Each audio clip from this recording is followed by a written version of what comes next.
my team, the Dallas Mavericks, lose to the Indiana Pacers 134 to 127. They cannot beat this Pacers team to save their ever-loving lives. Frustrating. I'm not going to lie. I'm just going to be straight up honest with you, upfront and honest. 7 games into this new campaign for the Dallas Mavericks, I have been frustrated by what I have seen. Just full stop. They have not looked as good as I was hoping they would look out of the gate. It's going to take some time for some stuff to gel. And, I guess you could look at it and say, hey, being 4-3 with, a win over a team like Minnesota in a stretch where you feel like you're not playing your best basketball and you're still sort of hoping to figure some stuff out is kind of encouraging. And I would partially agree with that. But I'm really hoping that the Mavericks have their best regular season of the Luka era. This is the best team of the Luka era, I think, pretty comfortably. And I'm just really hoping that we don't find ourselves in mid-December and the Mavs are like 2 games above 500, a game above 500, and we're just like hoping this team fucking figures it out at some point. I do not think we'd beat the chaotic Pacers on the second of a back-to-back, but Jesus, those first 7 minutes of every game. Yeah, there's really nothing wrong with losing a game like this. Second of a back-to-back against a team that is probably one of the worst you can play on a back-to-back. That is the Indiana Pacers. They play so fast, right? And they've always given this Mavericks team trouble. So you think kids should play Jaden Hardy more? No, honestly. Honestly, no.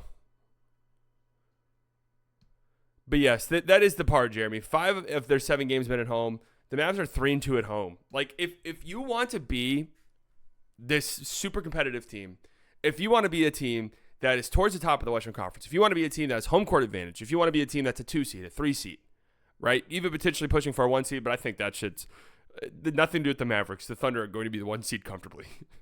Comfortably, okay? But if you want to be a top-end seed, right, you got to win. You got to be dominant at home. That's what all of these teams have in common. You have to be a dominant home team.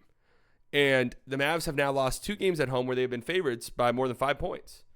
I guess this line ended up closing at the Mavs minus 4.5, but I was looking at it yesterday, and all day it was minus 5.5.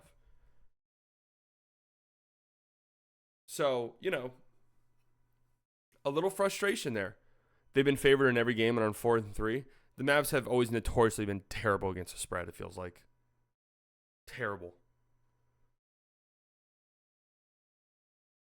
But yeah, I mentioned this in a video yesterday that when the Mavs bigs are bad, they're bad. They cannot win games when their bigs don't play well. No Derek Lively in this game. That definitely hurt them. Gafford was bad. You got to switch up the starting 5. I mean, you just do. I know they're doing it. They're playing some politics, right? I guess it sounds like Stein kind of mentioned something about this. It sounds like Daniel Gafford being in the starting lineup is some important thing. Like they need to do it or else they feel like they might lose Gaff or something. I don't fucking know.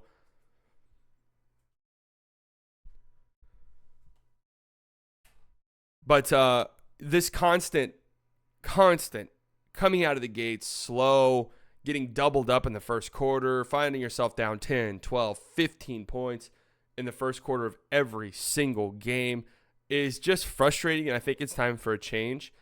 And, last night's a different story because Derek Lively's not here. But at some point, man, it's just like, hey, play your fucking best 5 players to start the game. And let's go. And that has to be Derek Lively. I mean, it absolutely has to be Derek Lively. So, just something there. Again, there's no real problem with losing this game. Just first quarter of games so far this season, the Mavs have a -4 net rating.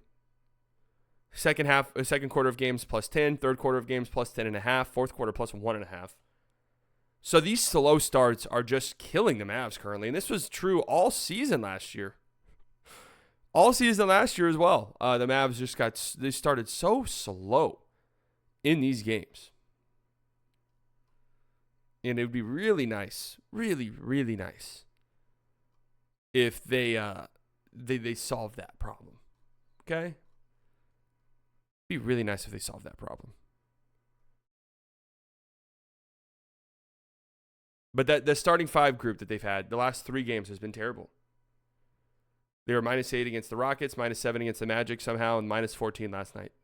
So I do think that we've seen this 5 group with Gafford and Clay can't really work because Gafford's too slow-footed He's a great energy big, great lob finisher. Is somebody who, if he's playing a smaller team, can really impose his will at times. But he's a little bit too slow-footed, and when you're pairing that with a bunch of other slow-footed perimeter defenders, like Luka and current version of Clay, then you're going to have some problems. So that's my concern. And I do think moving forward they'll fix it and they'll solve it. And I do think this will be a good basketball team, and they will start humming whenever they make those changes. Luka had 34, 7, and 15 in this game. 9 of 24 from the field, 12 of 15 from the free throw line. You always have to dive deeper than the stats for Luka. I thought he played a pretty good basketball game offensively. I liked him getting to the free throw line. The offense just does feel so stagnant at times, especially early on in games when Luka's trying to find a rhythm. I wish we could figure out a way where Luka can get his rhythm going, where it's not just hero isolation ball for the first 5 to 6 minutes of the game and nobody else is doing anything. They really need to fix that. Luka was horrific defensively last night. Like, absolutely terrible. Granted, a lot of guys were, but Luka was really, really bad. Second half of back-to-back, he looked gassed. Everybody looked gassed, especially by the end of the game for the Mavericks. But, just a matchup that gives him problems defensively, and they go at him. I mean, Rick makes him work, right? They play fast, they get up and down the court, and they hunt that Luka matchup on offense. So you got to tip your cap to the Pacers and the brand of basketball that they play against this team. Kyrie with 27 points, 11 of 21. Again, didn't think he was good defensively as well. So he deserves a bit of a blame there. Klay Thompson had 16 points, 6 of 12, 4 of 8 from 3. They finally got him going later in the game. Again, early in games, I'd like to see Klay just get some more shots early in games. Just let everybody kind of get a rhythm early on. Klay had some rough moments defensively as well in this game. Gafford, 15 minutes. Just can't have that, really, in a game without Derek Lively. You really need to play well. And if he can't do that, again, this is a bad matchup for him, but I don't think he's your starting center, man, because he's not better than Derek Lively. Derek Lively's just better. Now, Derek Lively's playing more minutes than Daniel Gafford. So, it doesn't really matter in the end. But at a certain point, when Lively comes back and is healthy, I think it's time to I think we've seen enough. Okay, I think we've seen enough. P.J. Washington, I want to give him a ton of credit for how he played defensively in this game. Thought he was great defensively. Thought he was asked to do quite a bit. Played a lot of small ball, 5 minutes, and I thought he did pretty good in that role. But offensively, it was rough. 3 of 11. P.J. is going to be a huge minute player for this team. Going to be a huge minute player for this team. Going to play in crunch time. Going to play down the stretch of games. Going to play in the biggest moments of games because of his defense, and the team desperately needs that. And he's been great defensively so far. In fact, he's been like all defense level. Seriously, honest to God, he has. So props to PJ in that regard. But he's going to have to figure it out offensively. Like, he's going to have to start playing better offensively. 9 points per game so far this season. He's 22% from deep. 47% true shooting.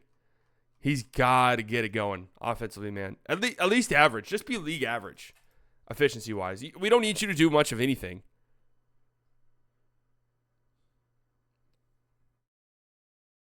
Najee Marshall was tremendous off the bench for the Mavericks. 20 points, 6 assists, 5 rebounds, 8 of 9 from the field. A steal. I love what Najee brings to the table. He's going to be somebody who's going to get 30 minutes a game, and they're just going to have to figure out how. How can we get guys 30? How can we get this guy 30 minutes? I'm worried about teams selling out to stop the pick and roll while also keeping the ball away from Clay. The Mavs will figure it out. I'm really not that worried about them offensively, right? And I mean, they put up 127 in this game, with Luka going 9 of 24 from the field. Like, the Mavs are 4-3. Their offense have had stretches of looking really good. Their defense has been really good despite this game. And this is all with Luka playing objectively some of his worst basketball of his life. I mean, this is one of the worst Luka stretches I can ever remember.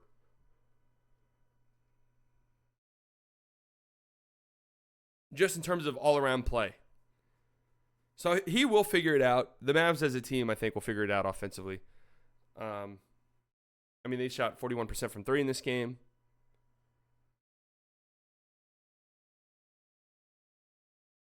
Yeah, their offense has been slow, but they've kind of struggled out the gates again to start games. And two, Luka's been playing. Luka, his last 2 games have been good from a scoring perspective, but the 5 games before that, Luka was off to a really slow start scoring wise. And that's going to affect your offensive rating and stuff like that.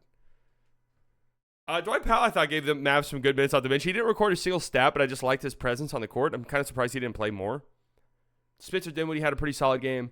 And Quentin Grimes only 10 minutes. I thought this was a matchup where Quentin Grimes probably should have seen more minutes. No, I'm not really worried about Luka, to be honest with you.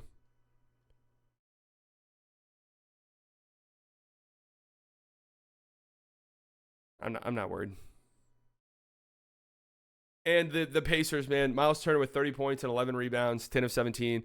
The Mavs broadcast had an absurd stat that they showed that Miles Turner, a quarter